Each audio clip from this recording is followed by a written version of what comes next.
Alright y'all, so I'm going to show you guys a really interesting tutorial. A lot of people ask me on how to do this. Kind of a difficult thing, very time consuming process. We got to figure out how to put this on. So what you're going to need is the part, the zip tie, and some needle nose pliers. So let's get to it.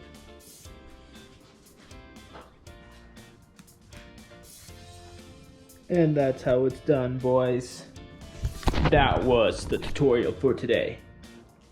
The most annoying thing out there, and most of you guys that do any kind of shop work or cars, motorcycles, whatever it is, the most annoying thing is looking for tools. I'm trying to find the .003 feeler gauge. I have no idea where I put it, and I cleaned this place up, so I should have set it down somewhere where I would see it. Found it.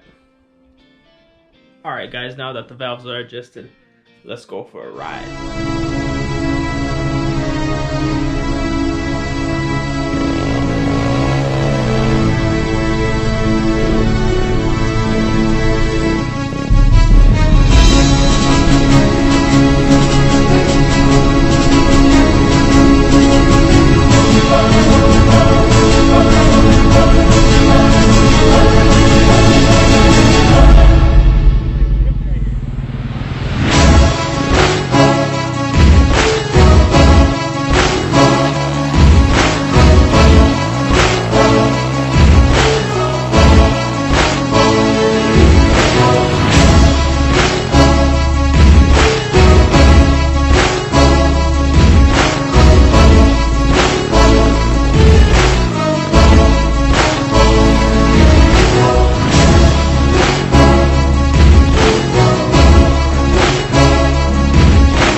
Well, that was a lot of fun, besides with the part where I almost died. Hope you enjoyed the video. Stay tuned because we actually have a really interesting video coming up. Peter got chased by some dude. So stay tuned for that. I'm going to be posting that probably tomorrow. I just want to keep those videos separate. So until next time.